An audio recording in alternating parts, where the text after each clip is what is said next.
ఆయన ఎందుకు పిలుస్తున్నాడు ఆయన దగ్గరికంటే, ఒకవేళ నీ మొదటి ప్రేమ స్వచ్ఛంగా ఉండొచ్చు, నీ మొదటి ప్రేమ స్వచ్ఛమైన రీతిగా ఆయనను ప్రేమించవచ్చు, ఆరాధించవచ్చు. కానీ ఒకవేళ రోజులు గడుస్తున్న కొలది, కాలం గడుస్తున్న కొలది సమాజములో, లోకములో ఉన్న అలవాట్లు మనలోకి వచ్చినప్పుడు, సంఘములో ప్రవేశించినప్పుడు, మనము ఆయనకి విరుద్ధమైనవి ఏమైనా మనం చేసినప్పుడు మనము ఆయన దగ్గర కంపల్సరిగా వెళ్ళాలి. ఎందుకంటే ఆయన అందుకనే పిలుస్తున్నాడు, తిరిగి రమ్మంటున్నాడు. తిరిగి రమ్మంటున్నాడంటే ఆయన శిక్షించడానికి ఆయన రమ్మనటం లేదు, ఆయన ప్రేమను అందుకోవడానికి, ఆ ప్రేమను జ్ఞాపకం చేయడానికి ఆయన మనల్ని పిలుస్తున్నాడు.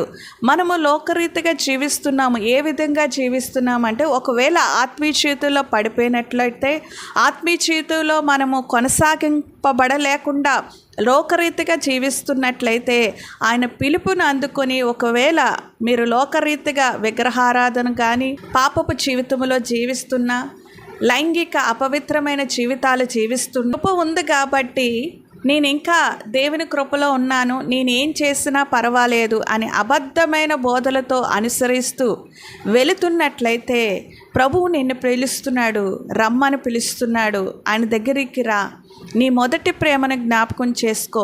ఆయన నీ కొరకు, నా కొరకు, సర్వ మానవాళి కొరకు కూడా కల్వరి సిలువలో ఆయన యాగమయ్యాడు, మన కొరకు అర్పింపబడ్డాడు. ఆ రక్తము ద్వారా పాప క్షమాపణ వచ్చింది. ఆ ప్రేమను పొందుకున్న మనము, సంఘమైన మనము తిరిగి లోకములో ఒకవేళ జీవిస్తున్నట్లయితే, లోకాన్ని విసర్జించి, లోక సంబంధమైన వాటిని విసర్జించి, విగ్రహారాధన, అపవిత్రమైన జీవితము, మూఢనమ్మకాలు, అపవిత్రమైన జీవితం కలిగి జీవిస్తున్నట్లయితే, ఇదిగో తిరిగి రమ్మని ఆయన పిలుచుచున్నాడు. ప్రియ దేవుని బిడ్డ, ఆయన దగ్గరికి రా, ఆయన దగ్గర ఉండి ఆయన యందు మొదటి ప్రేమను నువ్వు జ్ఞాపకం చేసుకొని, లోక సంబంధమైన ప్రతిదీ కూడా విసర్జించి ఆయన యందుకు ముందుకు సాగాలని ప్రేమపూర్వకంగా నేను మీకు తెలియజేస్తున్నాను. లోక సంబంధమైనవన్నిటినీ విసర్జించండి. లోకములో ఉన్నవన్నిటినీ కూడా, అది శాశ్వతం కాదు, అది అపవాదికి సంబంధించినది, అపవాది క్రియలకు సంబంధించినది, అది దేవుని ప్రేమకు విరుద్ధమైనది. దేవుడు నిన్ను ప్రేమించాడు, నన్ను ప్రేమించాడు, ఈ లోకాన్ని ప్రేమించాడు. కాబట్టి ఆయన అద్వితీయ కుమారుడిని మనకు అనుగ్రహించాడు. ఆ అద్వితీయ కుమారుడే ఈరోజు నిన్ను నన్ను పిలుచుచున్నాడు.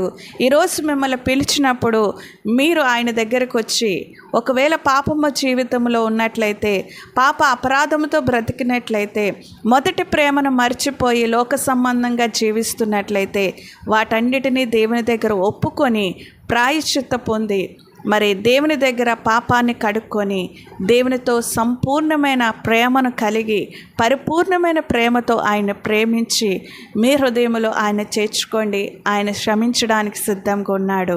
కాబట్టి ఆయన దగ్గరకు వస్తావా? నీ పాపపు జీవితాన్ని క్షమించడం అని అడుగుతావా?